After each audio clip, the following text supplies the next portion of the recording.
የዋህነት የሚያስመሰግነውን ያህል ብልህነትም እንደዛው ያስመሰግናል። በእግዚአብሔር ቤት ውስጥ የተሻለው የማገልገያው መንገድ ምንድነው? የትኛው ነው? ሰዎች በችግር በጭንቅ የሚረዳቸው አጥተው የነበሩ ሰዎች ከአጋንንት ስራት ነፃ እንዲወጡ እነ ጳውሎስ የተዉትን እኛ ደጅ ነው የምንጠራው።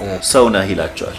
አፍተር ኦል ሰው ነህ። በጨዋነት እንዳለን መንፈሳዊነት ከጨዋነት በላይ ተነጋግረን እናውቃለን። እኔ እናንተ እንተዋወቃለን። ከዚህ በፊት እንትን ብለህ ታውቃለህ? እሺ እንመጣለን። እኔ በነዳጅ እሱ ደግሞ በጸጋ ያገለግላቸዋል። እንግዶች ሲባል ሰው አይደለም ብሎ እንግዳ ሐሳቦችን ነው አለ። የኃይል አገልግሎት ስለኔ ጉዳይ አይደለም። አካሉ ለማነጽ እግዚአብሔር ስለወደደ በወደደው በማይጠቅሙ ሰዎች የሚገልጥ ተራ በሆኑ ሰዎች የሚጠቅመው። በብሉይ ኪዳንም ሆነ በአዲስ ኪዳን እግዚአብሔር የባህሪ ለውጥ ያለው ምንድነው? ክብሬን ለሌላ ምስጋናዬን ለተቀረጸ ምስል አልሰጠም። መጽሐፉ ምን ይላል የሚለውን ፖድካስታችንን በቅርብ ቀን ይጠብቁ።